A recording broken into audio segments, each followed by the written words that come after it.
All right. Hi, good afternoon. So, a lot of my students have actually told me that they've had a few difficulties in trying to solve this kind of a question type in the IELTS reading examination, which is called matching the heading to a paragraph. It's a relatively easy concept if you go to look at it. So, for most of the guys who actually find reading difficult, remember the first and most important thing is that all of the answers are actually present. It's already there in the passage. All you have to do is just follow the right tricks to go ahead and look for it. So, I'm going to make this really quick, short video talking about how to go ahead and decipher these three paragraphs and find the heading which is the most appropriate. Okay. Now, the most important thing for this would be to go ahead and look at keywords. All right. So if you read paragraph A, which says for any animal to travel over 270 kilometers in Botswana, partly across the sand and low bush terrain of the Kalahari Desert, is a remarkable achievement. So remarkable achievement is one of the important points that this particular paragraph is trying to say. Okay. Then it talks about, but to do so in 11 days and without any obvious motivation, as the zebra population does, it's quite extraordinary. So once again, saying that it's relatively extraordinary if you go to look at it, right?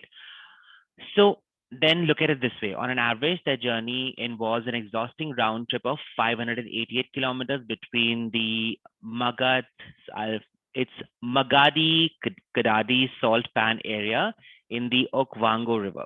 Now, I understand that these words tend to make it difficult, but then these are actually proper nouns. These are the names of places or things that would generally not make much of a difference in you trying to find the answer.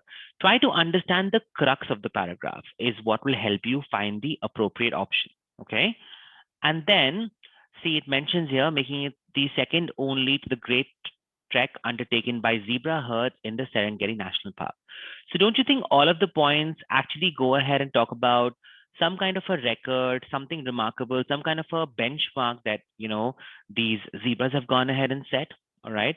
So look at the list of headings over here and you would see that number 6, okay, talks about nearly a record in the zebra world. So this is your actual answer. This is how you go ahead and find it. Let's do paragraph B. Okay. Talks about a person, Harry Bartlam, a researcher, discovered this migration while she was tracking zebra groups, officially known as harems, by the Okwango River for her PhD. So something that she was doing um, regards to her coursework, some kind of an aim that she was looking at.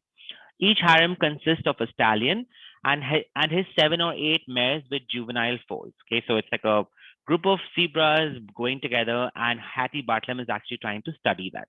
Okay, there's no loyalty between zebras beyond this social group, though harems often gather together into so-called herds. For her study, Hattie had planned to compare small-scale movement patterns of 11 different zebra herds in the area. Once again, all clues pointing towards some kind of course, some kind of study that she was trying to do.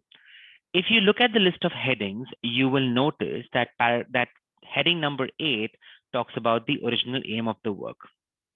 And this is exactly what Hattie Bartlam was doing. So this is your right answer. Okay. See, original aim of the work. And this is your right answer. Then moving on to paragraph C, which talks about in December, when the annual rains had transformed the roads into rivers, Hattie was therefore more than a little surprised when she cracked the data sent by the radio collars she fits to the zebras she's that she is tracking to find that 6 of the harems were 270 kilometers away on the edge of the Magadi Kadadi, a huge mineral-rich area where salt has collected over the years as water evaporates into the heat.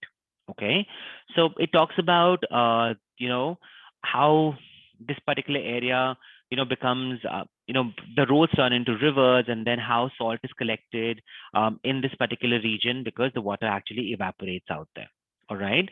Um, then it talks about when the last of the moisture from the rains has disappeared in May the following year, 5 of those harems come barely back to Okwango.